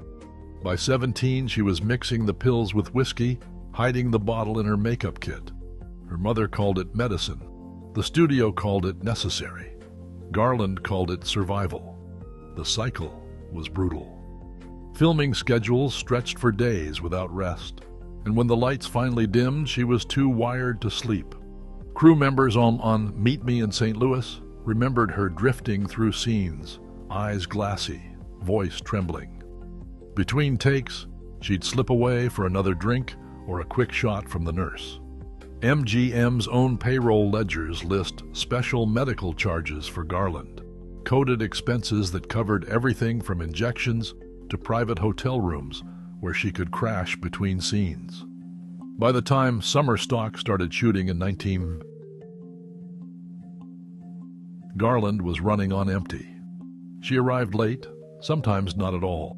The director would find her curled up in a dressing room, clutching a water glass that smelled of gin. Production shut down twice, each time costing thousands. Studio bosses sent her to a private clinic, then brought her back before she was ready. She lasted just long enough to finish the final number, Get Happy, then collapsed. Her contract was canceled weeks later, with a polite memo blaming illness. In her rehab intake interview, Garland said, "Sometimes I just want to sleep and never wake up. But then the world wants a smile, so I fake it with another drink." The diary entries from those years swing between shame and bravado. One day she'd write, "I'm a mess." The next, "I can outdrink any man in this town." The cruelty wasn't just in the pills or the booze, but in the applause that kept demanding more. Garland's pain was private, but the consequences were public. Her story was a warning, but no one in Hollywood wanted to listen. Joan Crawford made Control her signature, on screen and off. She showed up to breakfast meetings with a glass of tomato juice, always insisting it was just juice. Crew members whispered that the real ingredient was vodka, poured straight from a thermos before sunrise. On cross-country Pepsi tours, her drink orders sometimes outnumbered the cases of soda. Hotel invoices from Chicago and Miami list more champagne and scotch than soft drinks. Crawford demanded her own supply in every dressing room, and if it wasn't there, she sent the assistant producer out to fix it. She drank to steady her nerves, to keep her smile sharp, to never let the mask slip. If the studio called, she answered, no matter how much she'd had the night before. Ava Gardner, on the other hand, didn't bother to hide it. She strolled onto set with dark glasses and a voice rough from the night before. During the shooting of The Barefoot Contessa in 1954, call sheets were rewritten almost daily. Gardner's hangovers kept the crew waiting for hours. One assistant director tried to keep her on schedule with strong coffee, but she'd just ask for champagne instead. The production logs mentioned dehydration and missed scenes, but Gardner kept drinking. Friends said she could outlast anyone at the bar, but when the curtain dropped, she'd vanish for days. Gardner called it her rebellion. Drinking was my way of saying no to a world that always wanted me to say yes. Crawford played the part of the perfect star, hiding her vices behind routines and etiquette. Gardner let the chaos spill onto the set. Both women paid for it, Crawford with whispers behind her back, Gardner with public warnings from doctors about her blood pressure and failing organs. Crew members learned to adjust. If Crawford wanted her morning juice, they made sure the bar was stocked. If Gardner was missing, they checked the nearest club first. By the late 1950s, the cracks were showing. Studio bosses started to worry about insurance costs, production delays, and headlines they couldn't control. The old tricks, hiding bottles, rewriting call sheets, sending flowers, weren't enough anymore. The system that once protected its stars was starting to buckle under the weight of its own secrets. Studio publicists had a playbook for disaster, and it started with the phone numbers of every gossip columnist in town. When an actress landed in trouble, a car wrapped around a lamppost, a brawl at the Macombo, or a blackout in the wrong hotel suite, the fixers got to work.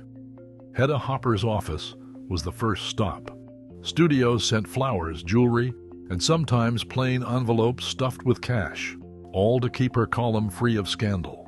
Hopper herself joked about the thank you checks that arrived after she killed a story, but the real currency was our access.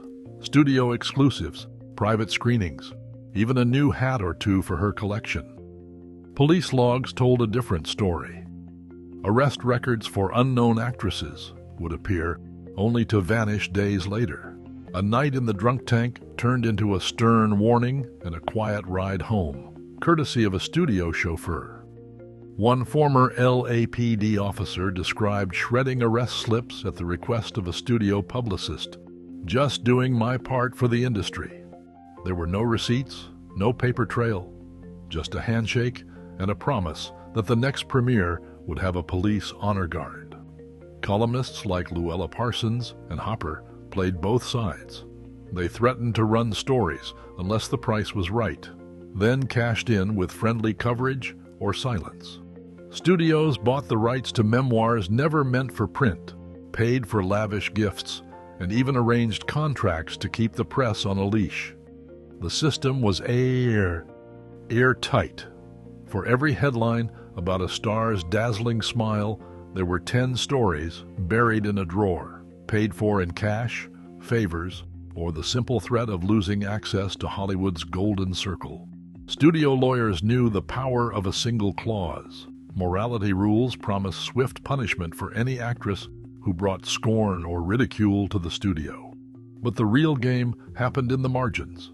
Unwritten favors, quiet warnings, and contracts that could be torn up or ignored at a producer's whim. Legal threats hung over every leading lady, but if she brought in box office gold, the rules bent. There are no surviving records of studios rewriting morality clauses to forgive a drinking problem. Instead, the evidence points to a system built on silence and off-the-books fixes. Louis B. Mayer kept a file of private notes, reminders to call a doctor or arrange a rest cure when an actress became unreliable.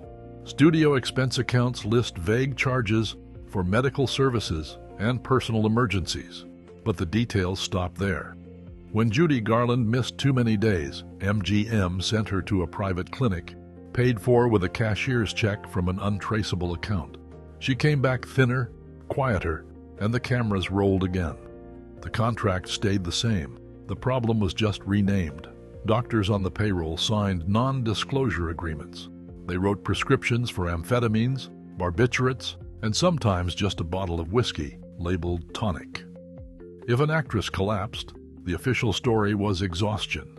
If she disappeared for a week, the press got a memo about overwork or family illness. Studio lawyers drafted public apologies that blamed everything but the bottle. The real consequences were hidden in the next paycheck: salary cuts, lost roles, or a warning that the next mistake would be the last. Rehab wasn't a public process. It was a private negotiation, handled in back offices, and paid for with studio money that never appeared in the ledgers. The morality clause kept its teeth, but the studio kept its stars, at least until the headlines got too big to bury. Studio memos from the 1940s confirm that alcohol flowed freely at rap parties, with actresses like Tallulah Bankhead and Ava Gardner openly defying both social norms and contract restrictions. Yet, despite widespread reports of binge drinking and infamous on-set meltdowns, primary documents reveal no direct evidence of official morality clause waivers or secret payments to silence scandals. The studio's reliance on in-house doctors and tightly managed publicity meant that much of this era's truth remains hidden in private ledgers and redacted police files. Today, while the pressures facing actresses have evolved, the tension between image and reality persists in Hollywood. What is clear from the available evidence is that behind the glamour, the costs, personal and professional, were all too real. The full story of Hollywood's golden age drinking culture endures as a cautionary tale, shaped as much by what can be proven as by what remains locked away. In a dimly lit bar, the clinking of glasses echoes as a bartender pours another round of drinks. The patrons? Some of Hollywood's most iconic stars, their faces etched in cinematic history. But behind the glamour and the glitz, a darker tale unfolds, one where the intoxicating allure of fame comes with a heavy pour of alcohol. This is not just a story of Hollywood's golden age. It's an exploration into the lives of legendary actors and actresses who were always, it seems, one drink away from oblivion. Names that have graced the silver screen, but also frequented the hidden bars and private clubs, drowning their sorrows or celebrating their victories with a bottle in hand. Who were these stars, and how did alcohol become their constant companion? Prepare to journey through the intoxicating highs and devastating lows of classic Hollywood's love affair with liquor.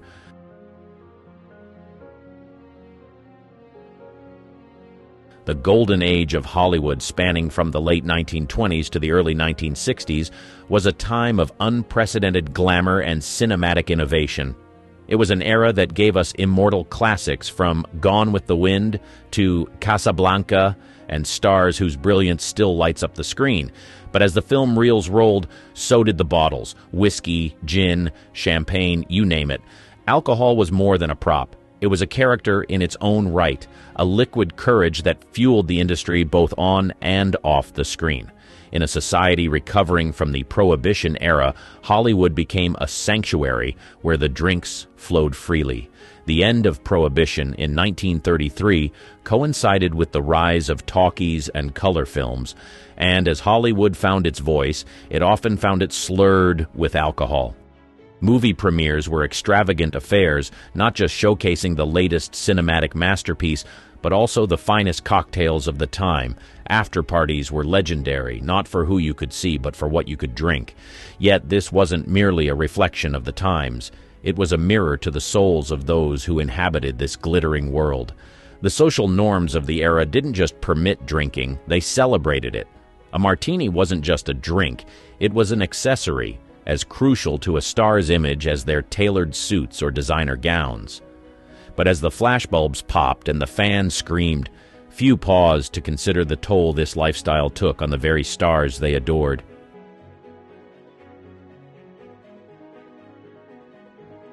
In the labyrinthine corridors of Hollywood's major studios, a different kind of drama unfolded, one far removed from the scripted lines and staged scenes. This was the era of the star system, a factory-like process where actors and actresses were molded, packaged, and sold as products. They were the crown jewels of their respective studios, and the pressure to maintain this luster was immense. The studios controlled not just what the public saw on screen, but also what they believed off-screen. Publicists crafted personas, newspapers ran studio-approved stories, and scandals were meticulously buried. But beneath this veneer of perfection lay a complex web of insecurities, expectations, and above all, the relentless pressure to perform. It was in this crucible that many stars found solace in the bottom of a glass. Alcohol became the elixir that soothed the nerves before a big premiere, the tonic that eased the stress of a grueling shooting schedule, and the companion that numbed the loneliness of fame. It was both the cause and the cure, a paradoxical potion that offered temporary relief from the very problems it often exacerbated. For some, a sip before a take turned into a gulp, then a glass, and eventually a bottle. What started as a coping mechanism morphed into a crippling dependency. The studios, ever vigilant about their investments, often turned a blind eye, enabling the behavior until it became too scandalous to ignore. By then, for many stars, the damage was irreversible. In the annals of Hollywood history, certain names stand out not just for their talent and charisma, but for their tumultuous relationship with alcohol. These are stars whose brilliance on screen was matched only by their struggles off it.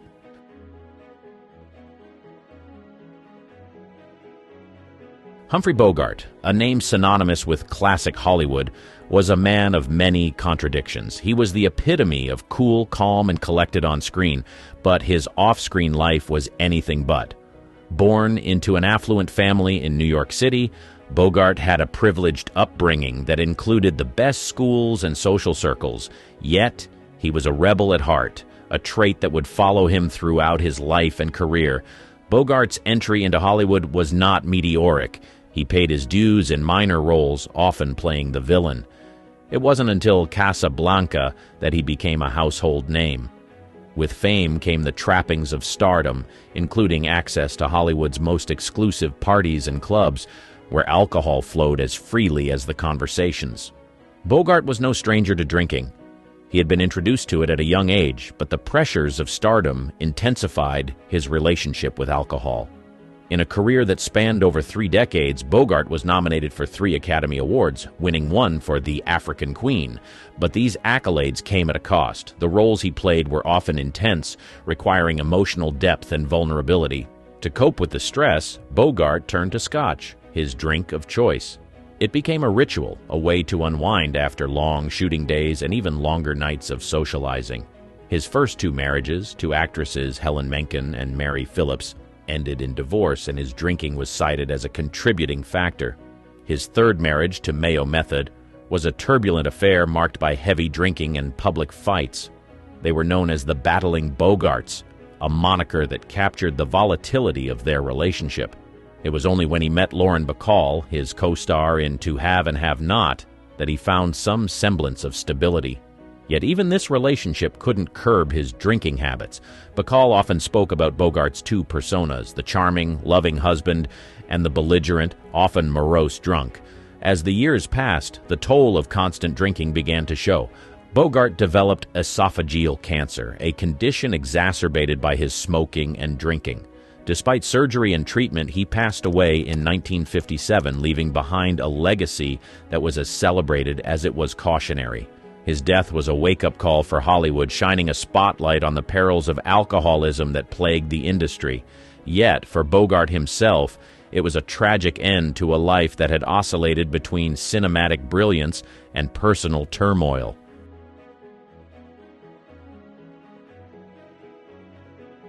Judy Garland, born Frances Ethel Gumm, was a star who captured the hearts of millions with her angelic voice and innocent charm. Her journey to stardom began at a tender age, performing alongside her sisters in a vaudeville act managed by her ambitious mother, but it was her role as Dorothy in The Wizard of Oz that catapulted her into the stratosphere of fame. With that fame, however, came a set of challenges that would follow her throughout her life. Garland's introduction to alcohol and pills was not of her own doing. It was orchestrated by studio executives at MGM, who sought to control her weight and keep her working long hours. The studio's demands were relentless, and the young star was given amphetamines to stay awake and barbiturates to help her sleep, creating a vicious cycle of dependency that she struggled to break free from. Her talent was undeniable, earning her critical acclaim and a string of successful films. Yet the more she achieved professionally, the more her personal life unraveled. Her first marriage to composer David Rose ended in divorce, and her subsequent marriages were equally fraught. Her relationship with Vincente Minnelli, her second husband and the father of her daughter Lisa, was overshadowed by her increasing reliance on alcohol and prescription drugs. Garland's career had its ups and downs, marked by comebacks and setbacks. Her concert performances were often unpredictable. On a good night, she could bring the audience to their feet, but on a bad night, she could barely make it through a set. Her erratic behavior was a clear sign of her struggles, yet those around her, including her managers and agents, seemed more interested in exploiting her talent than in helping her find the help she so desperately needed. Multiple stints in rehab did little to curb her addictions. Financial difficulties added to her woes, forcing her to take up roles and concert gigs that she was physically and emotionally unfit for. In 1969, Garland was found dead in her London apartment, the victim of an accidental overdose. She was just 47 years old. Judy Garland's life is a poignant tale of immense talent overshadowed by immense struggle. Her legacy is a bittersweet symphony of magical on-screen moments and painful off-screen realities. She remains an icon, her voice immortalized in the annals of Hollywood history, but her life serves as a cautionary tale of the destructive power of fame and the pitfalls of an industry that often takes more than it gives.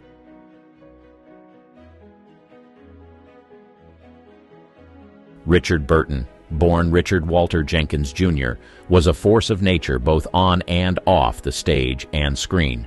Hailing from a working-class Welsh family, Burton's rise to stardom was nothing short of meteoric.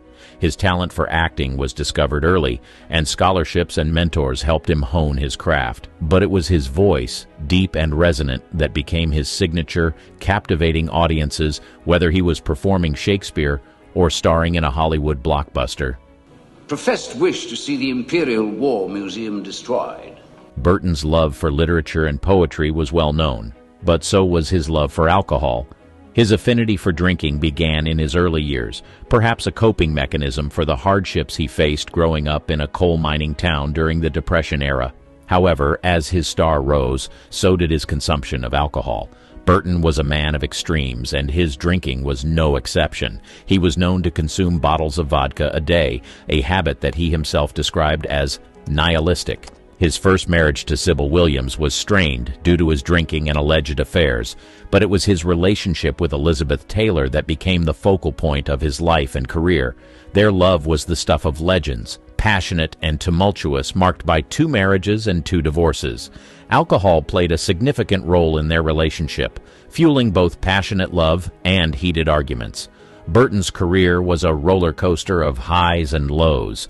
He was nominated for 7 Academy Awards but never won, a fact that many attribute to his unpredictable behavior and reputation for being difficult to work with.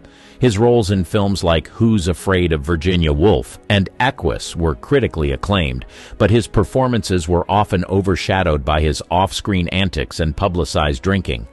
As the years went by, the toll of alcohol began to manifest in his health. He suffered from multiple ailments, including cirrhosis of the liver and kidney issues. Despite attempts to quit drinking, including periods of sobriety, he could never fully escape its grip. Burton passed away in 1984 from a cerebral hemorrhage, a tragic end to a life filled with complexity and contradiction. Richard Burton's story is one of immense talent and self-destructive behavior, a man who could captivate audiences with a single line yet couldn't escape the demons that haunted him. His life serves as a cautionary tale, a stark reminder of the destructive power of addiction, even in the face of incredible talent and success.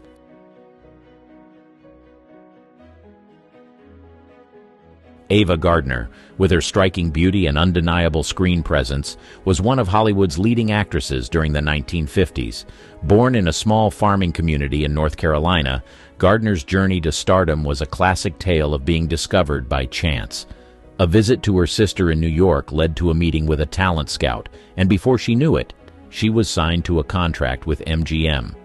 Gardner's early roles were minor, but her beauty was so captivating that it was only a matter of time before she became a leading lady. Films like The Killers and Mogambo showcased her talent, but it was her off-screen life that often stole the headlines. Gardner was married 3 times, most notably to Frank Sinatra, a relationship that was as passionate as it was volatile. Both Gardner and Sinatra were known for their love of the good life, which included late-night parties and plenty of alcohol. Gardner was never one to shy away from a drink, a habit that began in her early years in Hollywood, where the social scene often revolved around cocktails and champagne. Her marriage to Sinatra was a tempestuous affair, fueled by jealousy, career pressures, and, of course, alcohol. Their fights were legendary, often spilling over into the public eye, but so were their declarations of love, a cycle that seemed to have no end. As Gardner's career progressed, her roles became less frequent. The once rising star was now facing the challenges that came with aging in an industry that prized youth and beauty. Her drinking escalated during this period, perhaps a way to cope with the insecurities and fears that plagued her. She moved to London in the latter part of her life, living a somewhat reclusive life, far removed from the glitz and glamour of her Hollywood days. Her health began to decline in her later years, exacerbated by years of smoking and drinking. Despite attempts to maintain a healthier lifestyle, the damage was done. Gardner passed away in 1990 from pneumonia, but her legacy as one of Hollywood's most beautiful and complicated stars remains intact. Ava Gardner's life is a tale of beauty and tragedy, a star who had the world at her feet, yet couldn't escape the pitfalls that came with fame. Her story serves as a cautionary tale, a reminder that even the most dazzling of lives can be dimmed by the choices we make.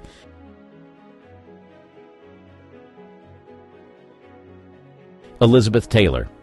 Elizabeth Taylor, a name that evokes timeless beauty and unparalleled stardom, was a Hollywood icon whose life was as dramatic off-screen as it was on. Born in London to American parents, Taylor's family moved to Los Angeles before the outbreak of World War II. Her beauty was evident even as a child, and it wasn't long before she was discovered by studio scouts. Taylor's rise to fame was meteoric. By the age of 12, she was already a star thanks to her role in National Velvet. As she transitioned from child star to leading lady, her roles became more complex, earning her critical acclaim and a slew of awards, including 2 Academy Awards for Best Actress. But her success came at a price. The pressure to maintain her image and career was immense, and like many of her contemporaries, Taylor sought comfort in alcohol. Her love life was a constant source of media attention, marked by 8 marriages to 7 men, including Richard Burton, whom she married twice. Each relationship brought its own set of challenges and scrutiny, further intensifying her reliance on alcohol. Taylor and Burton's relationship was particularly tumultuous, fueled by passionate love and equally passionate arguments, often exacerbated by alcohol. Despite her personal struggles, Taylor was a consummate professional, delivering performances that stood the test of time. Yet, her off-screen life often overshadowed her on-screen achievements. Her battle with alcoholism was a poorly kept secret in Hollywood circles. Friends and family spoke of her generous spirit and kindness, but also of the mood swings and erratic behavior that accompanied her drinking. In the latter part of her career, Taylor shifted her focus to humanitarian work, particularly her efforts to raise awareness about HIV/AIDS. Yet the specter of alcoholism continued to haunt her. Multiple trips to rehab did little to curb her dependency, and her health began to deteriorate, exacerbated by a host of medical issues. Taylor passed away in 2011, but her legacy remains complex and multifaceted. She was a star who shone brightly in the Hollywood firmament, yet her light was often dimmed by the struggles she faced in her personal life. Her story serves as a cautionary tale, a reminder that even the most beautiful and talented can fall victim to the pressures and pitfalls that come with fame.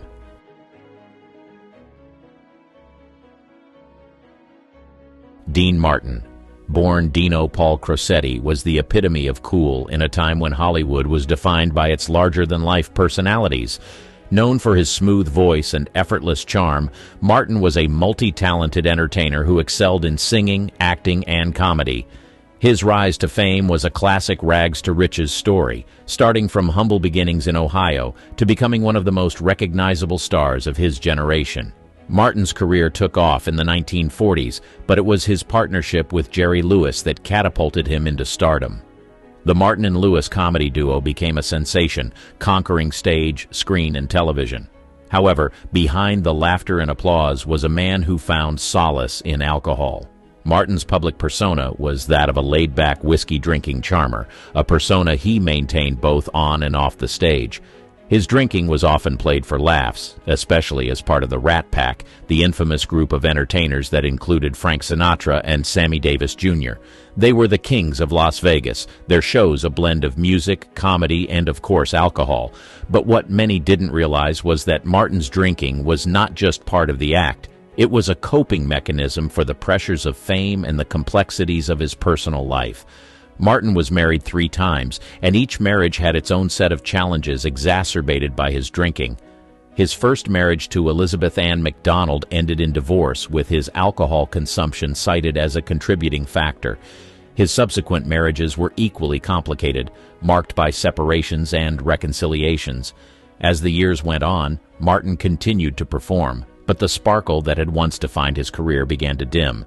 His television show, The Dean Martin Show, was a hit, but as the years progressed, his appearances became less frequent. His health began to decline, a combination of years of smoking and drinking taking their toll. Martin passed away on Christmas Day in 1995, a quiet end to a life that had been filled with applause and accolades.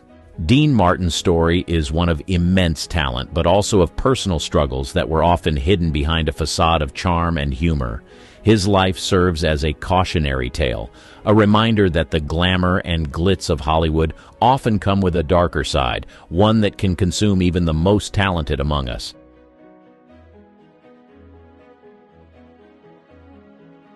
Marilyn Monroe, born Norma Jean Mortensen, was the quintessential Hollywood starlet, embodying beauty, sensuality, and vulnerability. Her journey from a troubled childhood to the pinnacle of Hollywood stardom is a story of resilience, ambition, and undeniable talent. Monroe's early life was marked by instability, including time spent in foster homes and orphanages. Yet, she was determined to escape her past, and Hollywood offered her that chance. Monroe's rise to fame was meteoric. Her roles in films like Gentlemen Prefer Blondes and Some Like It Hot made her a household name. But beneath the glamour and the spotlight was a woman plagued by insecurities and a deep sense of loneliness. Monroe sought validation and love, often in the wrong places, including a string of high-profile relationships and marriages that ended in heartbreak. Monroe's relationship with alcohol was complicated. She was known for her use of prescription medications to cope with her anxieties and insecurities, but alcohol was also a constant companion. It was a coping mechanism, a way to numb the pain and the pressures that came with her level of fame. Her public image was that of a carefree, happy-go-lucky blonde, but those close to her knew the darker realities. Her marriages to Joe DiMaggio and Arthur Miller were highly publicized but fraught with difficulties. Both relationships were strained by her emotional struggles and her increasing dependence on alcohol and pills. Monroe's career, too, began to suffer. Her behavior on set became increasingly erratic, and she was often unable to perform without the aid of alcohol or medications. Despite her challenges, Monroe's impact on Hollywood and popular culture was indelible. She was a trailblazer in many ways, breaking barriers and challenging norms. Yet, her life was cut tragically short. Monroe was found dead in her Los Angeles home in 1962, the cause of death ruled as an overdose of barbiturates. She was just 36 years old. Marilyn Monroe's life is a haunting tale of a woman who had everything yet felt profoundly alone. Her story serves as a cautionary tale, a stark reminder of the pitfalls of fame and the personal demons that can overshadow even the most dazzling of careers.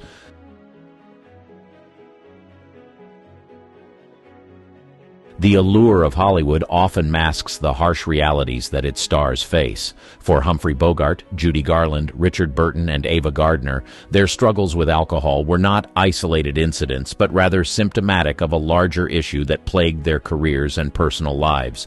Bogart's drinking led to a decline in his health, culminating in a battle with esophageal cancer that he ultimately lost.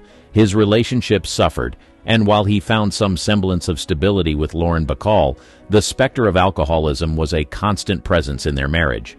Judy Garland's dependency on alcohol and pills was a ticking time bomb that exploded multiple times throughout her life.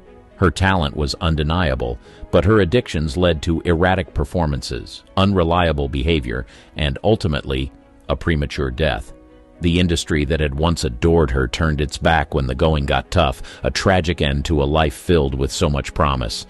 Richard Burton's love affair with alcohol was as public as his love affair with Elizabeth Taylor. His drinking affected his work, leading to a reputation for being difficult to work with. Despite his immense talent and multiple Academy Award nominations, he never won the coveted trophy, a fact that many attribute to his lifestyle choices. Ava Gardner's beauty couldn't shield her from the effects of alcohol. Her career waned as she aged, and her drinking escalated, leading to health issues that plagued her later years. Her move to London was an attempt to escape the scrutiny that came with Hollywood, but even there, she couldn't escape herself. For each of these stars, alcohol was both a friend and a foe. It offered a temporary escape from the pressures of fame, but also served as a catalyst for their downfalls. Their stories serve as cautionary tales, stark reminders of the human cost of fame and the destructive power of addiction.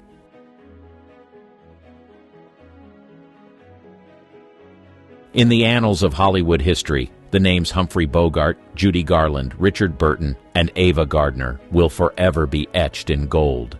Their contributions to cinema are immeasurable, their performances timeless, yet their legacies are tinged with the darker hues of their personal struggles, particularly their battles with alcoholism.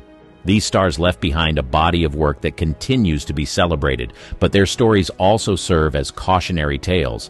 They remind us that fame and talent come with their own set of challenges, that the spotlight can often cast the darkest of shadows. Their lives have been dissected in biographies, documentaries, and articles, each medium attempting to understand the complexities that define them. It's a legacy that is both inspiring and warning, a testament to the human spirit's ability to soar to incredible heights and its propensity to succumb to its baser instincts.